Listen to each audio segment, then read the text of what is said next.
Hey there spirits, and welcome back to the graveyard. My name's Soul and this is my ghost friend Art.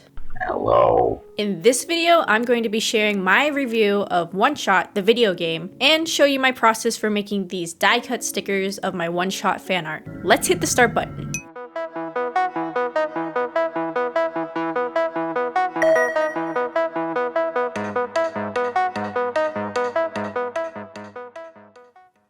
Now before we get into this video, I have a special announcement. Thanks to all of you, I've hit the 100 subscriber mark on this channel. I know that doesn't seem like a lot, but making a YouTube channel has been a goal of mine for many years, and this is a huge step into a big journey for me. I hope you enjoy the adventure we're going to go on, and that you'll continue to support me and enjoy my videos. And as promised, I'm going to be doing a giveaway of a guitar strap and 2 sets of the OneShot stickers I'm making in this video. So stick around until the end of the video to see the details about how to enter that, or skip to the chapter mark. Now on to the video.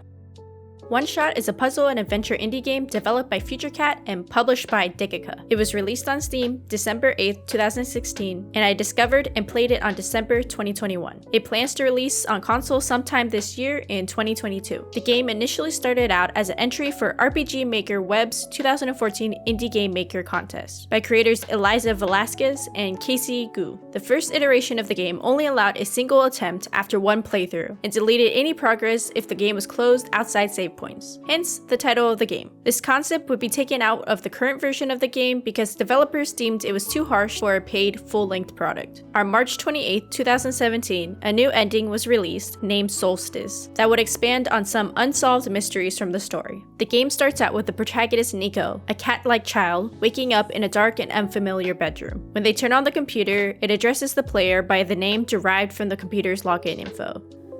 You only have one shot, Mark. Don't do that to me! Don't you do that to me! No, that's bad! Yeah, it's one of those meta self-aware games. According to the computer, the world Nico is currently in is corrupting and that Nico doesn't belong in it. The computer asks the player to guide Nico safely back to their homeworld. After the computer shuts down, Nico wanders around the house and finds a light bulb, which he finds out is the current world's sun. With the sun in hand, Nico leaves the house and meets a robot in the barren wastelands outside. Nico is told that they must be the profited Messiah, and the player is the god of the game's world. It is foretold that it is their responsibility to travel to the central tower to replace the sun and fix the game's crumbling world. This game is a short 4.5 hours for the base game and about 8 for the Solstice ending. The graphics are a simple pixel art style, and it has really cute and emotive face sprites for the main characters. It's no crazy pixel art style like Eastward, or pushing the boundaries of pixel art constraints like Octopath Traveler. But the main emphasis of the game is the story, emotions, and gameplay mechanics. If you like the random humor and unique character designs of Undertale, then you'll probably enjoy this game. A lot of people compare OneShot to Undertale because of the pixel art style, fourth wall breaking, meta self-aware concept, and memorable characters. But the creators actually described it as an anti-influence because they wanted a unique take on the game format. It doesn't have any combat and is a puzzle/item based game with fun and unexpected mechanics. Let's just say it messes with your computer like another game I know. Anyways, I didn't know games could do some of the things that this game could do to your computer, and there were certain parts that literally made me gasp out loud because I wasn't expecting it. The world is small, but it's divided into 3 different sections that get smaller and smaller inside of each other, kind of like Attack on Titan. Each section has its own color scheme and jobs that are being performed there, the outer being more desolate and the inner being more rich and crowded. The game has a very deep storyline if you make it to the true ending. It's one of the few games that has me thinking about how the characters are doing now after the game has ended. Overall, I enjoyed the game very much. Well, so much in fact that I made fan art of it and merch. I love Nico and the other characters very much, and I enjoyed growing together as you discover the world around you and Nico. I love the running joke of them not being a cat, and that's what inspired me to make this character dump of Nico doing cat-like things. I enjoyed the game mechanics and the new unique puzzles it threw at me. It genuinely made me laugh out loud at times and also gasp out loud with the ways to solve the puzzles. I wish this game got the hype it deserved when it was released, but I'm hoping the new port over to consoles this year will help it get the recognition it deserves. If any of this sounds interesting to you, I highly recommend playing it.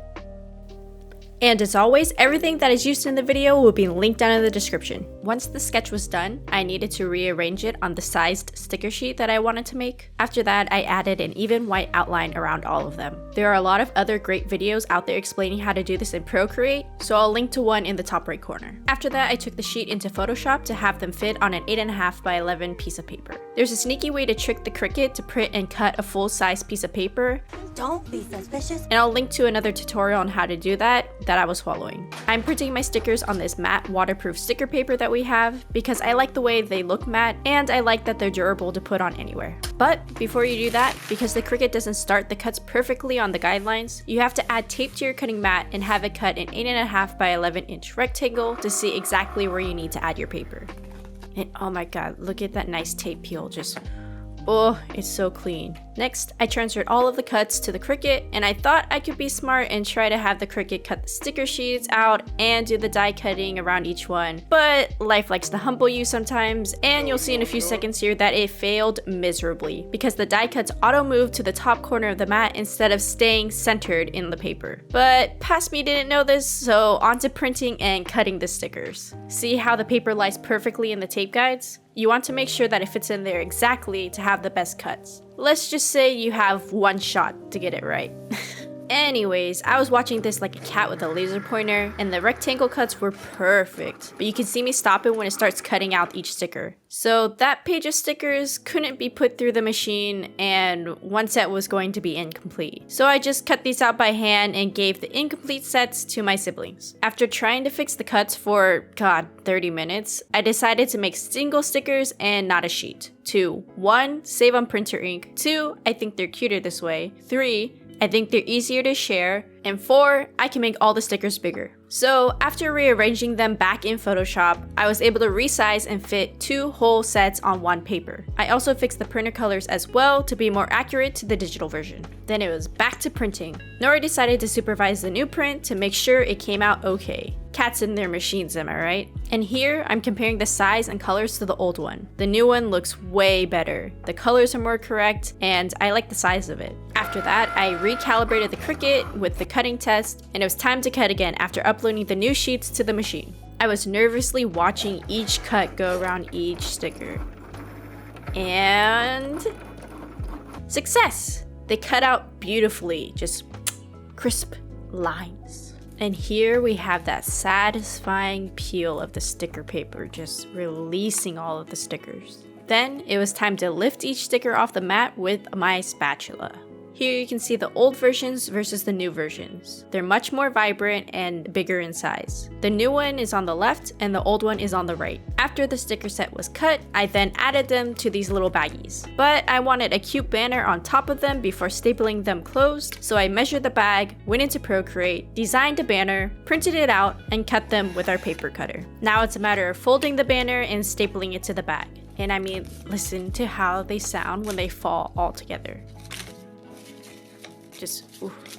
By the way, this stapler we got from the Dollar Tree and it broke after not even completing one staple. So I guess I learned my lesson not to buy cheap things sometimes, but that machine definitely wasn't tamed. After posting these on Etsy and packing a couple orders and writing thank you notes on sticky notes, I decided to design a business card size blank note that I could write and say thank you on. And I ordered 250 of them from Staples for like 20 bucks. This part isn't necessary, but I think rounded corners are cute, so I got a puncher and rounded each card while I watched some shows. And with everything in order, I found this mossy rock in our front yard and took some product photos of each sticker and touched them up in Photoshop. Then I uploaded it to Etsy, where they are now for sale. I'll put a link to them in the bio. And I'm throwing in a random free art sticker in each order. And with that, let's see the photos and cue the sexy B-roll.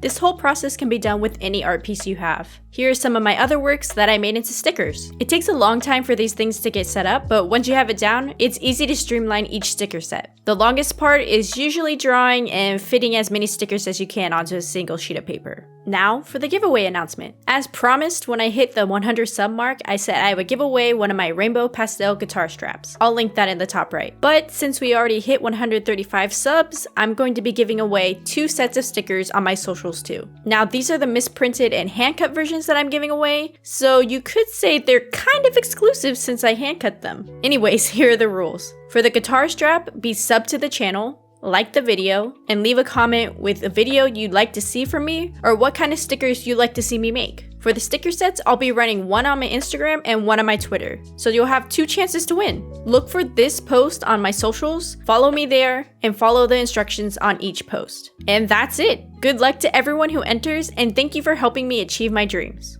The winners will be announced on April 30th, so share it with your friends, and maybe if they win, you can ask for the prize. I don't know. And as always, if you liked the video, leave a like and sub to the channel so we can grow the spirits in the graveyard. And if you're inspired to make stickers from this video, please tag me on any of my social media. I would love to see your work. And until next time, see ya!